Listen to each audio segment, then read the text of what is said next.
Could the Chicago Cubs have some competition for Cody Bellinger?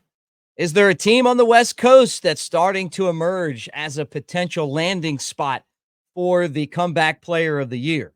We're going to talk about Cody Bellinger. MLB Pipline does top 10 lists. I love them. And on their minor league first baseman list, not one, but two Cubs prospects are listed. We're going to talk about both of those guys, and I'm going to give you my thoughts on those two players and what they mean to the future of the Cubs. And the White Sox, they want a new stadium. They want to move from guaranteed rate stadium to the South Loop. We're going to talk about that move, what it means to the city, how the Cubs can potentially capitalize on that situation as well. Hey, it's great to have you here on the Cubs Baseball channel. Make sure that you like and follow. Give us a thumbs up. Get in that comment section. And let's talk some baseball, guys. Go Cubs.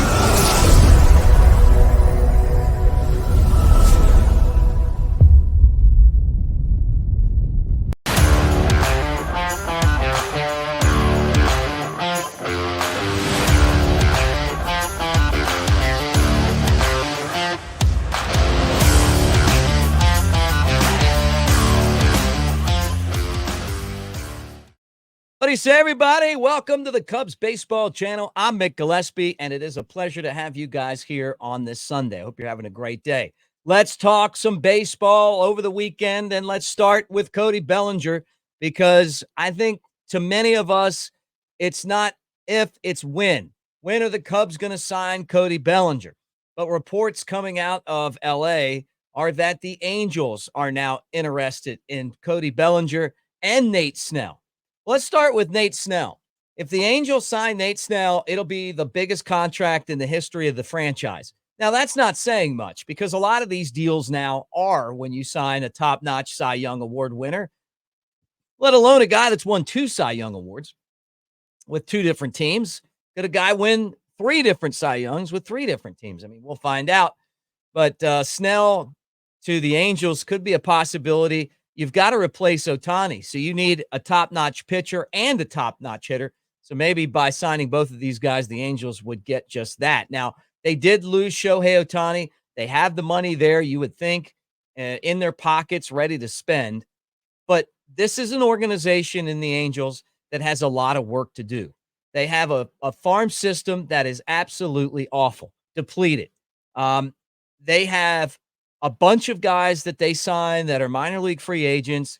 They traded some of their best players last year, including pitcher Kai Bush, to the White Sox in that deal for Giolito. And then they released Giolito, which, I mean, he was a rental anyway.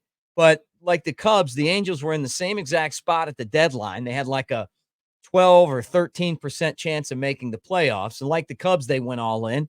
The Cubs didn't make it. The Angels didn't make it. At least the Cubs got to the end of the season battling. The Angels lost like 8 in a row and were never even in it.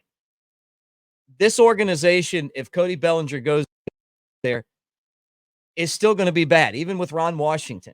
They just don't have a lot of talent. It's going to take some time for them to build back up again. Their farm system's amongst one of the worst. They couldn't win with Mike Trout, who's the best player in baseball besides Shohei Ohtani, and they were on the same team. So if Cody Bellinger goes to L.A., it's all about the money, and it's not about the winning. And that's a decision that he has to make. Now, he won a World Series with the Dodgers.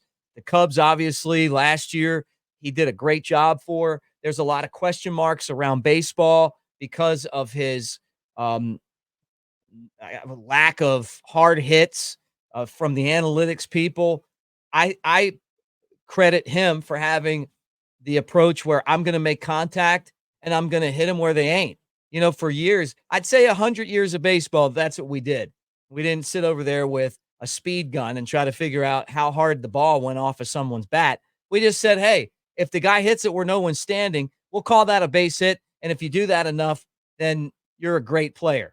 And that's what he did last year. Now, there's some question marks about, and we've talked about this over and over again, the 2 years before he got to the Cubs. Apparently he wasn't healthy, and he was healthy last year. So maybe the Angels are, like the Cubs, ready to give this guy an opportunity, despite the fact that he had a couple of bad seasons leading into what he did a year ago. And if he doesn't miss a month last year of action, because of his health, there's no telling what he could have accomplished.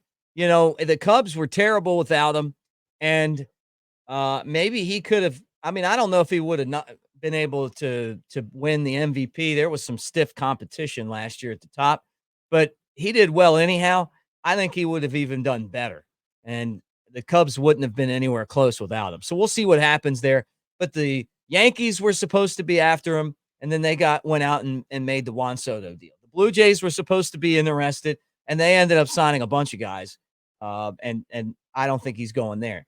The Giants, they were supposedly interested. They've made other deals, including the young center fielder from Korea. And now it could be the Angels, maybe the Mariners as well. But the Cubs are still the favorites to land Cody Bellinger. I love these lists. I love it. I love it when MLB Pipline makes a list of anything, because this time of year, we're looking for stuff to talk about.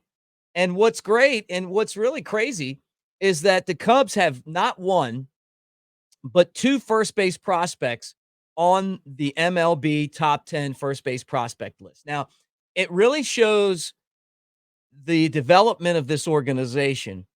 When the Cubs signed Anthony Rizzo, there were years where they didn't have any first basemen, not even prospects. I mean, they had catchers playing first base in the upper levels of the minor leagues, which baffled a lot of us, because what if something happened to Rizzo? And they didn't develop any first basemen. Then the 2020 draft, you had 5 rounds. They ended up getting this guy and Matt Mervis, who's number 6 on the list. And that turned out to be, to me, kind of a lucky break. You only have 5 rounds, which meant that the players were free agents and they could go out and sign.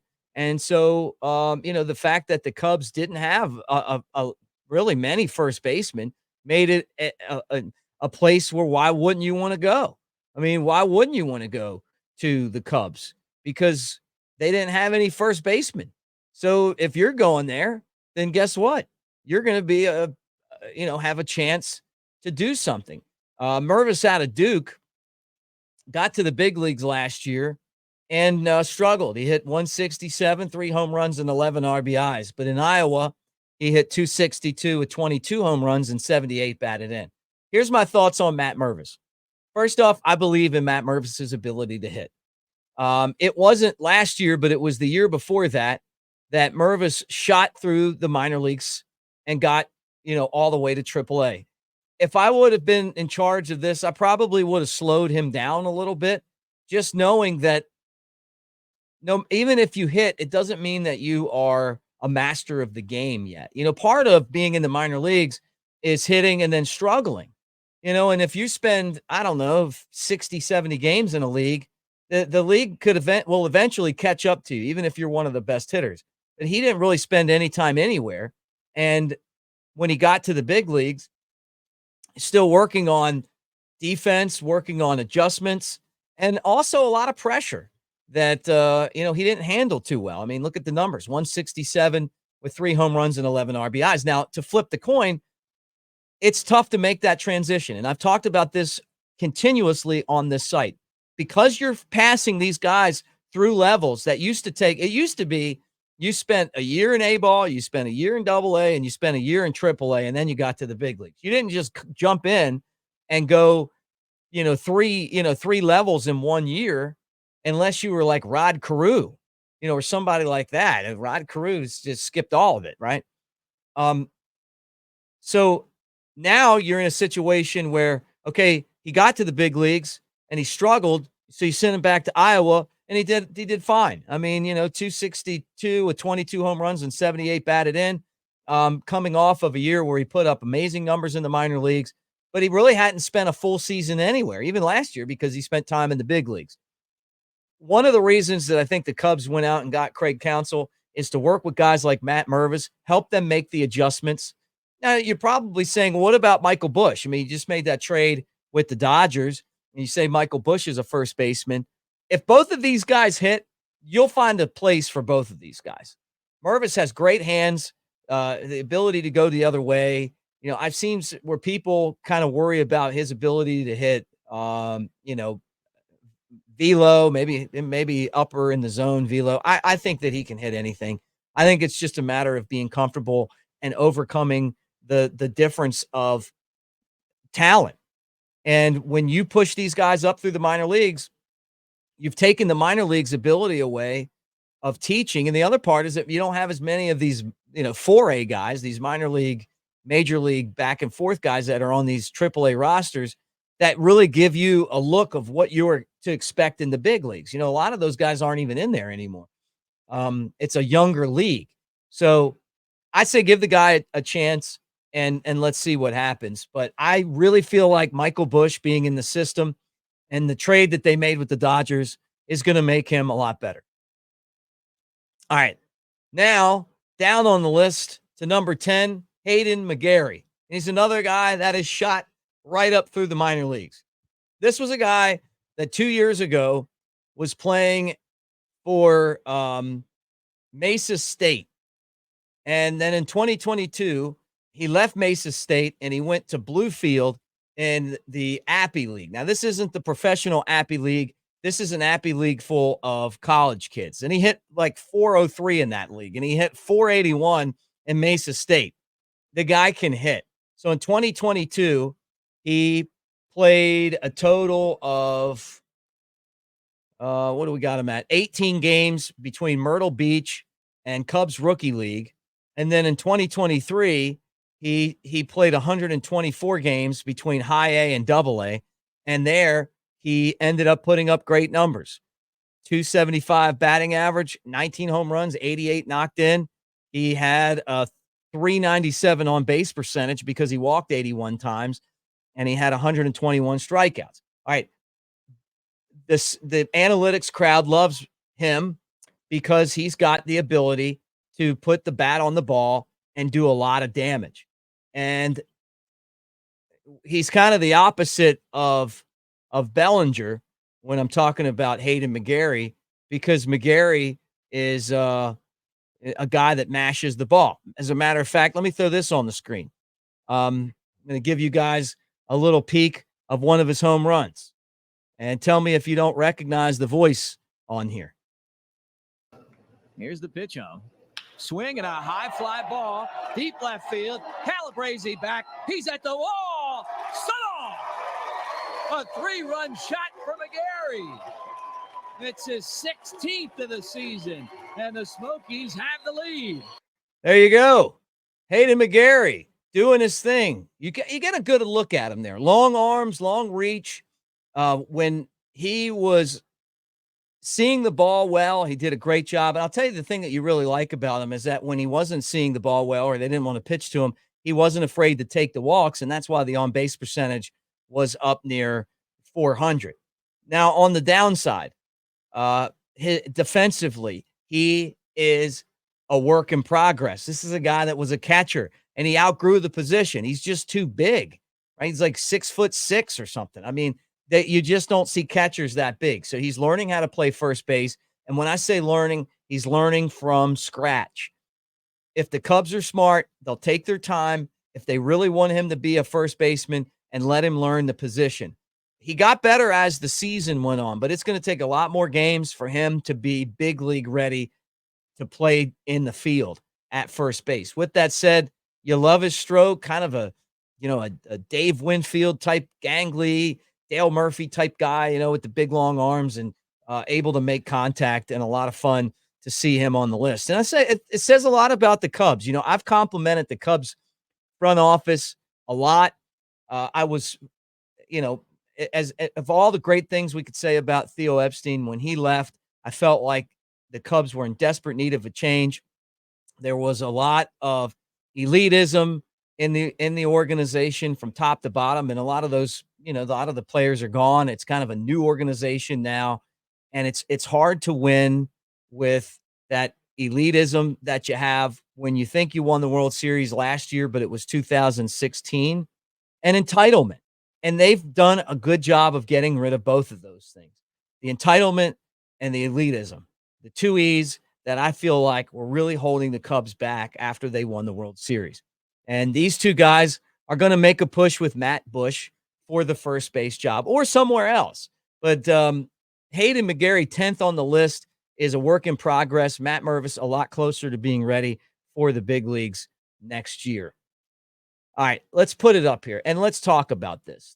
The South Side, there's two teams in the city of Chicago, right? The Cubs and the White Sox.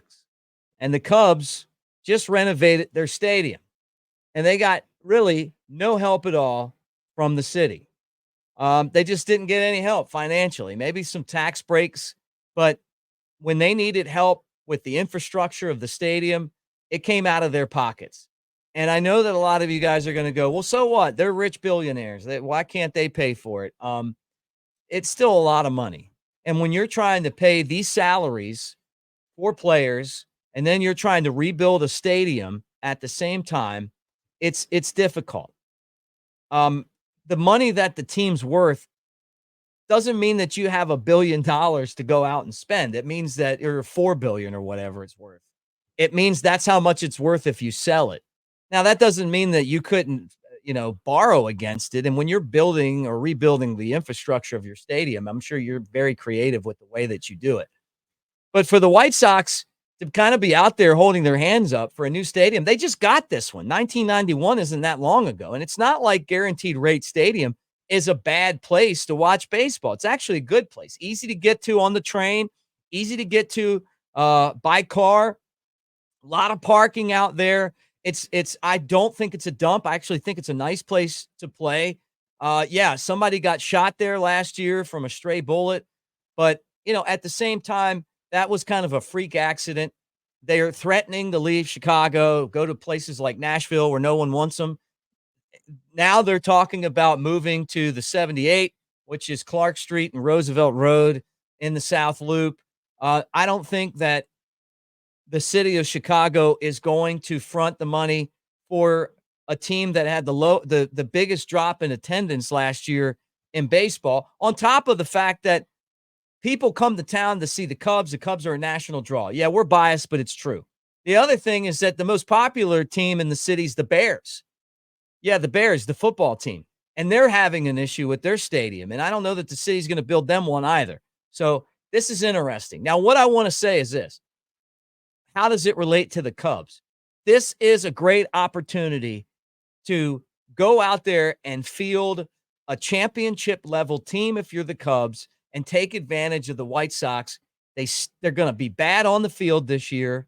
They're known last year for their star player starting a fight and getting knocked out at second base, and Tim Anderson. I know he's not back there anymore. I think Chris Getz is the right guy for the job to try to rebuild the White Sox, but it is a disaster. And if you're the Cubs, you take advantage of this. Now they're threatening to leave town, and you just went and invested all this money into Wrigley Field out of your own pocket.